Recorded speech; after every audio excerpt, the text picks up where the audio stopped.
बिस्मिल्लाहिर्रहमानिर्रहीम। अस्सलाम वालेकुम नादरीन, आप यूट्यूब चैनल देख रहे हैं। मैं इमरान खान हूँ।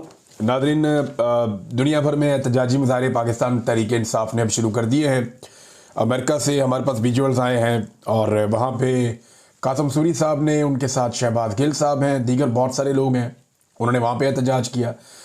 मुख्तलिफ इलाके हैं यूरोप के, वहाँ से भी, यूरोप के मुख्तलिफ शहरों से भी अब एहतजाज की खबरें आ रही हैं। बरतानिया में अभी जब मैं वीडियो रिकॉर्ड कर रहा हूँ तो इसके बाद एक बड़ा एहतजाज है लंदन में, उसके जो मनाज़िर आएंगे वो भी आपके साथ शेयर करेंगे। ऑस्ट्रेलिया में एहतजाज हुआ है, जापान में एहतजाज की तैयारियां हैं। तो हर जगह पे दुनिया में एहतजाज किया जा रहा है इमरान खान साहब की गैर कानूनी गिरफ्तारी और उसके बाद जो सलूक उनके साथ किया गया उस सारे मामले को लेकर, पाकिस्तान में इंसानी हकूक़ की खिलाफ वर्जियों के हवाले से भी। अब इस मरतबा जो एहतजाज हम देख रहे हैं उसमें एक चीज़ बड़ी क्लियर है। पाकिस्तान तहरीक इंसाफ पहले जो है वो हुकूमत के खिलाफ एहतजाज करती थी और ये जो ओवरसीज़ पाकिस्तानी एहतजाज करते थे ये नॉर्मली हुकूमत को टारगेट करते थे, ज़्यादातर इमरान खान साहब की प्रमोशन के लिए या उनकी रिहाई के लिए आवाज़ उठाते थे। लेकिन यहाँ इस दफ़ा थोड़ी मुख्तलिफ है सूरत हाल। ना नवाज शरीफ का फ़ोटो है एहतजाज में, ना शहबाज शरीफ, ना किसी और की, ना जरदारी की, किसी की मजम्मत नहीं कर रहे जो ओवरसीज़ पाकिस्तानी है। वो सिर्फ हाफिज़ सैयद आसिम मुनीर साहब की मजम्मत कर रहे हैं, यानी वो फील्ड मार्शल की मजम्मत कर रहे हैं और ये इमरान खान साहब ने मोमेंटम बनाया है। गुज़िश्ता इमरान खान साहब के अगर आप 1 दर्जन ट्वीट्स उठाकर देखें तो आपको ये बात महसूस हो जाएगी कि इमरान खान साहब ने अपना सारा जो बोझ है या अपना सारा जो निशाना है वो फील्ड मार्शल आसिम मुनीर की तरफ कर दिया है। और वो ये समझते हैं कि फील्ड मार्शल आसिम मुनीर की वजह से ही जो कुछ हो रहा है वो इस मुल्क में हो रहा है। और उनके बारे में बड़े सख्त बयानात भी इमरान खान साहब ने दिए हैं। तो अब ये लड़ाई, जैसे कि मैंने थोड़े दिन पहले आपको बताया था, ये इमरान खान वर्सेस आसिम मुनीर हो चुकी है। ओवरसीज पाकिस्तानियों ने इस इशू को पिक कर लिया और इमरान खान साहब के पैगाम को समझा है और अब सारी की सारी फोटोज वो लेकर जाते हैं, या इमरान खान की या शहीद अरशद शरीफ की होती है कहीं पे, या पाकिस्तान तहरीक इंसाफ की एक छाप होती है, या हाफिज सैयद आसिम मुनीर साहब की फोटोज वो लगाते हैं और वो प्रोटेस्ट के लिए लगाते हैं कि इनकी वजह से ये सारा कुछ हो रहा है। अब ये जो है वो एक अजीब सूरत हाल है पाकिस्तान की मिलिट्री एस्टेब्लिशमेंट के लिए। देखिए, पाकिस्तान की फौज इस वक्त बड़े मुश्किल हालात से गुजर रही है और अब ये मुतालबा भी किया जा रहा है ओवरसीज पाकिस्तानियों की जानिब से, पाकिस्तान के अंदर भी हो रहा है, पाकिस्तान के बाहर भी ये बात हो रही है कि आर्मी चीफ की मुद्दत मुलाजमत नवंबर में मुकम्मल हो रही। अब ये चंद माह रह गए हैं, अगर 3 माह 4 माह, तो ये मुद्दत मुलाजमत मुकम्मल करके नया आर्मी चीफ अपॉइंट किया जाए। ऐसा लगता है कि शायद ये मुतालबा आने वाले दिनों में जोर पकड़ेगा। वजह यह है कि फौज बहुत सारे मुश्किल मराहिल से गुजर रही है। मुल्क के अंदर बड़े खौफनाक किस्म के हालात पैदा हो चुके हैं। बलूचिस्तान की सूरत हाल आपके सामने है, इसी तरह जो सूरत हाल खैबर पख्तूनख्वा के कबायली इलाकों की है वो आपके सामने है। ऐसी सूरत हाल में फौज में एक ऐसा सिपह सलार होना चाहिए जो तमाम तबकात के लिए वो बिल्कुल न्यूट्रल हो या जो मुतनाज़ ना हो।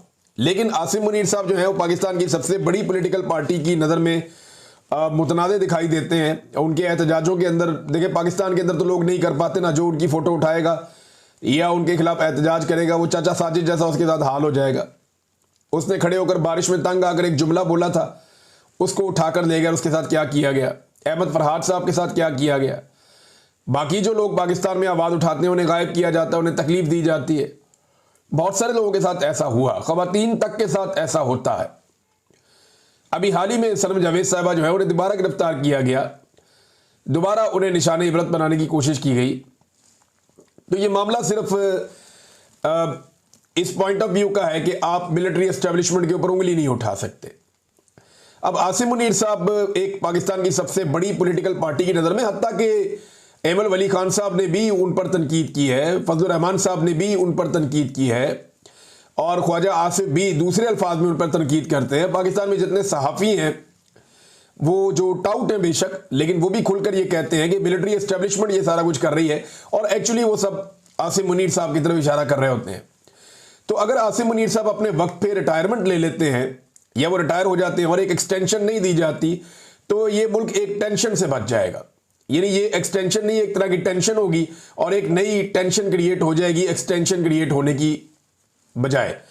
लिहाजा ये अब एक मुतालबा है, ये मुश्किल फैसला है लेकिन ये लेना पड़ेगा पाकिस्तान को क्योंकि यहाँ पे जो भी आर्मी चीफ अपनी सीट पे आता है वो वापस जाना नहीं चाहता, वो इस ओहदे को छोड़ना नहीं चाहता। आपने देखा परवेज मुशर्रफ भी इस ओहदे को नहीं छोड़ना चाहता था, इसी तरह जनरल कियानी भी इस ओहदे को नहीं छोड़ना चाहता था, उसने एक्सटेंशन ली। फिर जनरल राहील शरीफ इस ओहदे को नहीं छोड़ना चाहता था, उसने बड़ी कोशिश की, उसको एक्सटेंशन नहीं मिली। फिर उसके बाद जनाब जनरल बाजवा इस ओहदे को नहीं छोड़ना चाहता था, वो तो एक मरतबा फिर एक्सटेंशन लेना चाह रहा था, हालांकि एक एक्सटेंशन उसको पहले मिल गई थी लेकिन फिर भी जाना पड़ा। अब ये आसिम मुनीर क्यों इस ओहदे को छोड़ना चाहेंगे, ये एक बड़ा सवाल है। कोई भी नहीं छोड़ना चाहता, लेकिन देखना ये होता है कि पाकिस्तान को और पाकिस्तान की अफवाज को क्या सूट करता है। इस वक्त तो हालात बहुत अजीब है। वो जो नारे पाकिस्तान के अंदर बाज़ लोग लगाते थे, अब हम दुनिया के अंदर सुनते हुए, यानी हम सुन रहे हैं, महसूस कर रहे हैं, तो ये फौज भी इस बात को ज़रूर महसूस कर रही होगी। दुनिया भर में एहतजाज की तरह नाजरीन पाकिस्तान के अंदर भी एहतजाज हो रहा है, जगह जगह पे हो रहा है, मोबिलाइजेशन हो रही है कि 5 अगस्त को लोग निकल आए। अब 5 अगस्त को लोग कैसे निकलेंगे, ये बड़ा सवाल है। देखिए सदीक जान ने एक बड़ी ज़बरदस्त बात की और ये मैं उनकी बात से इत्तफाक करता हूँ। पाकिस्तान के अंदर ना लोगों की अक्सरियत या 90-95% लोग वो ये चाहते हैं कि मुल्क में इनकलाब आए, मुल्क के हालात ठीक हो जाए। अगर 25 करोड़ में से चंद हज़ार थोड़े से लोग आप निकाल दें तो बाकी सारे लोग यही चाहते हैं कि पाकिस्तान में इनकलाब आ जाए, पाकिस्तान के हालात ठीक हो जाए, पाकिस्तान की हालत बदल जाए और सुधर जाए और पाकिस्तान की सियासत में इदारों की मुदाखलत बंद हो जाए, अवाम के मैंडेट का एहतराम किया जाए, यहाँ पे रूल ऑफ लॉ होना चाहिए, ये सब चाहते हैं। लेकिन इसके लिए प्रैक्टिकली लोग निकल नहीं रहे। यानी ज़हनी तौर पे सब तैयार हैं, सबको ये चाहिए, सबकी ये डिमांड है, लेकिन उसके लिए लोग बाहर नहीं निकलते। लोगों को लगता है कि उनकी जगह पे कोई और एफर्ट करे और उन्हें बैठे बिठाए इनकलाब मिल जाए, तो ऐसा होता नहीं है। अल्टीमेटली लोगों को खुद ये करना पड़ेगा, खुद निकलना पड़ेगा, खुद एहतजाज करना पड़ेगा, खुद हिस्सा लेना पड़ेगा, चाहे वो 5 अगस्त को निकले, 14 अगस्त को निकले, बार बार निकले, वक्तन फवक्तन निकलते रहें।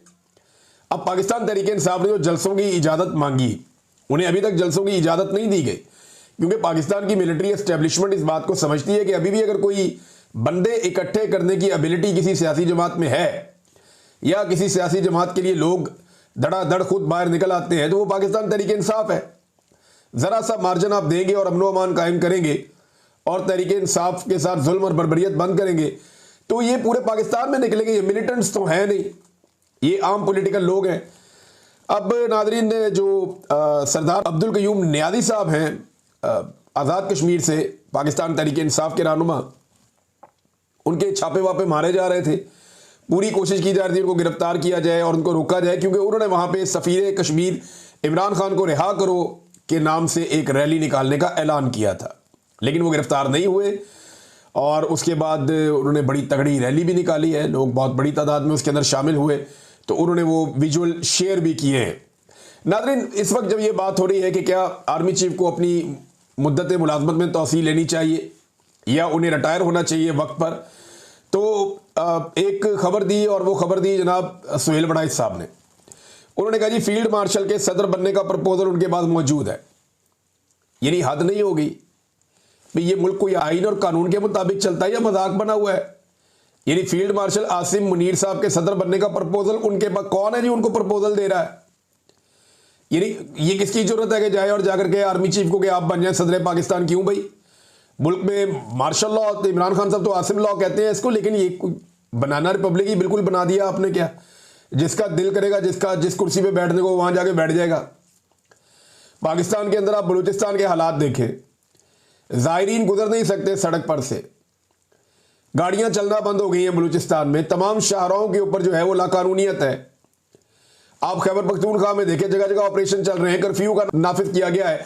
अभी जो एक मीडिया रिपोर्ट आई मैं देख रहा था, हरमीत सिंह साहब ने उसको शेयर भी किया, 500 खानदान अभी तक अपने घर बार छोड़कर जा चुके हैं।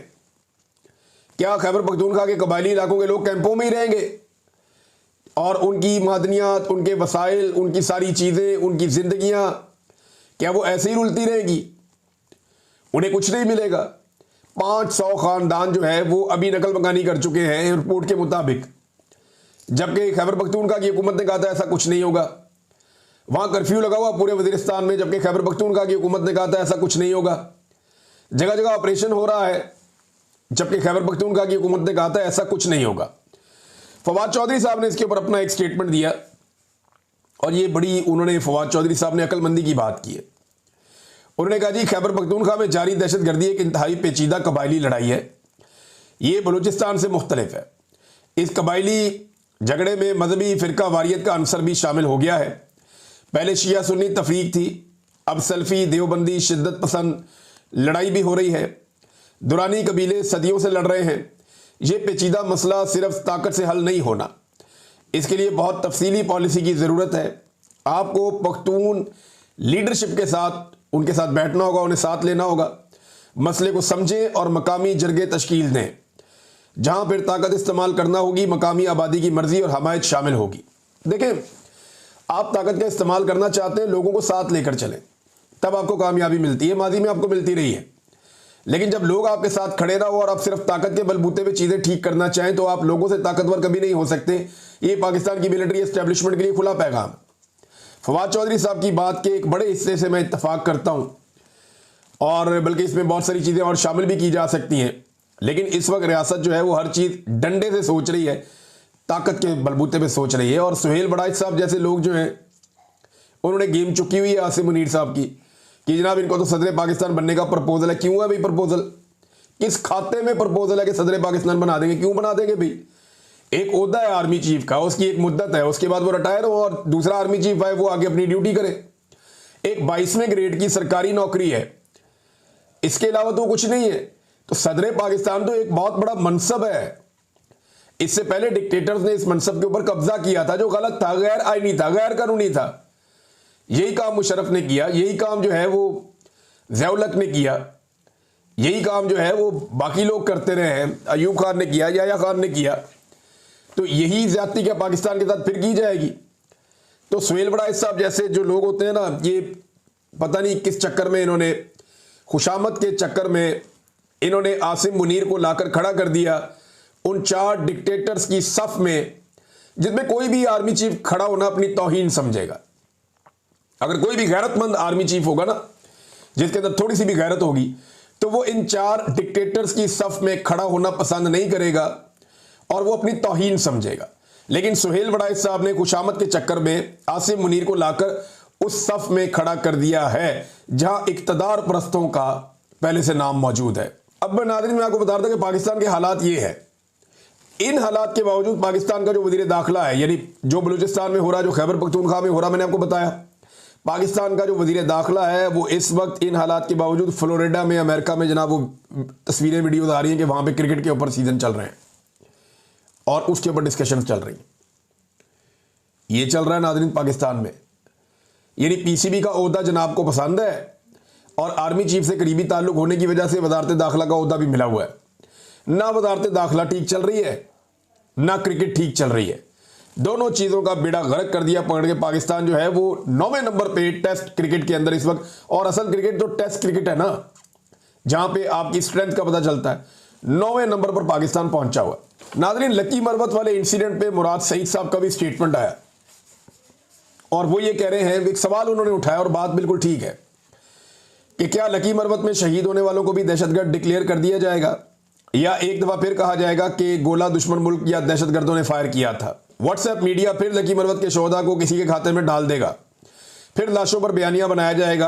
आपको कहा था ना कि ड्रोन, मार्टर और गोला ये सब बड़े समझदार हैं, ये सिर्फ मासूम पाकिस्तानियों के घरों पर ही गिरते हैं, क्योंकि यही हमारा तजर्बा है। ऐसे ही मार्टर गोलों की बारिश हमारे गाँव पर भी हुई थी, जिससे एक दिन में कई जनाजे उठे थे। लेकिन रात को टीवी पर खबरें चली थी कि दहशतगर्दों के ठिकानों पर हमले, मुतअद्दिद हलाक। हालांकि उस दिन एक भी दहशतगर्द ना मरा, ना उनका ठिकाना निशाना बना, बस हम पर ही क़यामत गिराई गई।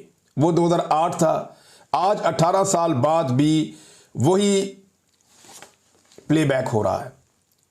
इनके मुंह को खून लग चुका है। अगर रोजाना जनाजे नहीं उठेंगे तो इनको चैन ही नहीं आता। मकसद खौफ पैदा करना, अमन के एहतजाज रोकना, फिर ऑपरेशन की ख्वाहिश पूरी करके रेलिवेंट रहना और उसकी आड़ में वसाइल पर कब्जे करके कमिटमेंट पूरी करना है। मगर इस बार ऐसा नहीं होगा। कौम का शक तो उस वक्त दूर हो गया था जब हमने नई जंग की मनसूबाबंदी के वक्त से इसको एक्सपोज किया। मुराद सईद वो आदमी है जिसने 2022 में रोला डाल दिया था कि पाकिस्तान की मिलिट्री एस्टेब्लिशमेंट दहशतगर्दों को अफगानिस्तान से पाकिस्तान में ला रही है, और फिर मुराद सईद के रोला डालने के बाद मालाकंड के अवाम खड़े हो गए, इतना एहतजाज किया कि उस वक्त की हुकूमत को मजबूर होकर उन दहशतगर्दों को वापस भेजना पड़ा और वो तालिबान पहाड़ों के ऊपर से फिर वापस गए। फिर टारगेट किलिंग भी इसके बाद शुरू हो गई, मुराद सईद को धमकियां भी दी गई। तो मामला तो मुराद सईद ने उस वक्त खोल दिया था और शानदाना गुलजार ने बताया कि एक्चुअली ये जनरल बाजवा का एक प्लान था जिसके तहत वो पाकिस्तान तहरीक इंसाफ को क्रश करना चाहते थे कि 3 साल के लिए तालिबान ले आओ खैबर पख्तूनख्वा में, ताकि तहरीक इंसाफ ख़त्म हो जाए, इनकी मकबूलियत ख़त्म हो जाए या इनके लिए मुश्किलात पैदा हो जाएं। अब नाज़रीन, मियां नवाज शरीफ साहब ने अपने एक बाएतमाद साथी अताउल्लाह कासमी साहब को मैदान में उतारा है। ये जनाब बहुत सारे ओहदे पहले रख चुके हैं, बहुत सारी मुराद पहले ले चुके हैं, मगर अब भी शायद खूब से खूब तर की तलाश में है। कासमी साहब ने मियां साहब के किरदार, मियां साहब की दयानतदारी, उनके अजीम अफकार, इन पर ज़मीन आसमान के कलाबे मिला दिए हैं और यहाँ तक कि नवाज शरीफ पर करप्शन का कोई इल्ज़ाम जो है वो कोई बददयानत ही लगा सकता है, ये भी कासमी साहब ने कहा। और ये भी कहा कि मैं उन्हें बहुत ऊंचे मुकाम पर देखता हूँ। शराफत और अजमत का पैकर मियां साहब को उन्होंने करार दे दिया। ये जितनी तारीफें की है ना अताउल्लाह कासमी साहब ने, मुझे ऐसा लगता है कि शायद अब वो निशाने हैदर के चक्कर में है कि उन्हें अब निशाने हैदर मिल जाए, जितनी वो तारीफें इस वक्त कर रहे हैं मियां नवाज शरीफ साहब की।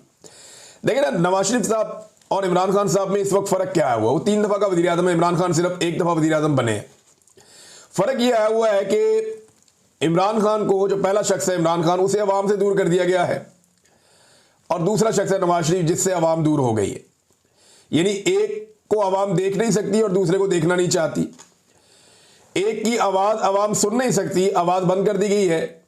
दूसरे की आवाज़ अवाम सुनना नहीं चाहती, अवाम कहती है कि बंद करो आवाज़। एक की तस्वीर नौजवान अपने हाथों से बनाते हैं, सड़कों के ऊपर, दीवारों के ऊपर अवामी फील्ड मार्शल लिख रहे हैं और आर्टिफिशियल इंटेलिजेंस से उसकी तस्वीर बनाते हैं क्योंकि उसकी तस्वीर अवेलेबल नहीं है पिछले 2 साल से। जबकि दूसरे की टीम दिन रात उसकी तस्वीर को फोटोशॉप करती रहती है कि ये वाली झुड़ियां छुपा दें, गले वाली झुड़ियां छुपा दें, तो ये कर दें, वो कर दें। वो बेचारी इस चक्कर में उनकी टीम जो है वो टाइम ज़ाया करती रहती है। एक जो है वो इस वक्त अवामी फील्ड मार्शल बना हुआ है और दूसरा जो है वो इस वक्त फील्ड मार्शल की गुलामी कर रहा है। कितना फ़र्क है दोनों में, और ये फ़र्क मियां साहब ने अपनी हरकतों से डाला है। अब जितने मर्जी अपने साथियों को कहें कि मियां साहब की गेम चुक के रखो, अब जितना मर्जी मियां साहब सबको ये कहें कि आप मेरी तारीफें करो, क्योंकि मियां साहब को रीलॉन्च करने की तैयारी हो रही है।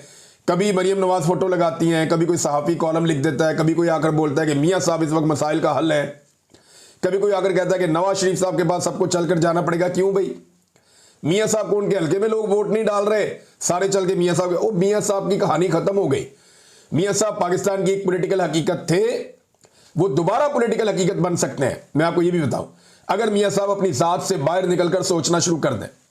आज अगर अपने खानदान से बाहर निकला है मियां साहब और वो ये सोचना शुरू कर दें कि उन्होंने पाकिस्तान में जमहूरियत के लिए कुछ करना है, तो शायद मियां साहब की वापसी हो सकती है। लेकिन जिस रास्ते पे मियां साहब चल रहे हैं इसमें सिर्फ गुमनामी है और कुछ नहीं। नाज़रीन, मिनिस्टर कॉलोनी में एक बंगला नंबर 36 है, उसकी तज़ीन व आराइश के लिए 4 करोड़ 36 लाख रुपए का बजट जारी कर दिया गया। ये है हुक्मरानों के अल्ले तल्ले। आप अंदाज़ा कीजिए कि जिस वक्त पाकिस्तानी भूखे हैं, जिस वक्त किसान को पानी नहीं मिल रहा और इस वक्त कितनी बारिशें हुई हैं, उसके बावजूद मंगला और तरबेला में पानी की कमी है। जो खरीफ की फसल आ रही है उसके लिए पानी की 25% पाकिस्तान में कमी है। यानी हमारी फसलें दोबारा से पानी की किल्लत की वजह से मुतासिर होंगी। हालांकि टका के बारिशें हुई हैं पाकिस्तान में, इसके बावजूद आप वाटर स्टोरेज आपके पास है ही नहीं, आप काम कर ही नहीं सकते, आप पानी रोक ही नहीं सकते। और जो मंगला और तरबेला आपके पास हैं, इतने सारे सैलाब आने के बावजूद वहां पे भी पानी कम है। मंगला की कैपेसिटी से 40% पानी इस वक्त कम है और इसकी एक वजह पाकिस्तान और भारत का तनाव है, क्योंकि भारत अब पाकिस्तान का पानी लगातार रोकता है, बार बार रोकता है। तो नाज़रीन, अब तक के लिए इतना ही। अपना ख्याल रखिएगा, अपने इस चैनल का भी। अल्लाह हाफिज़।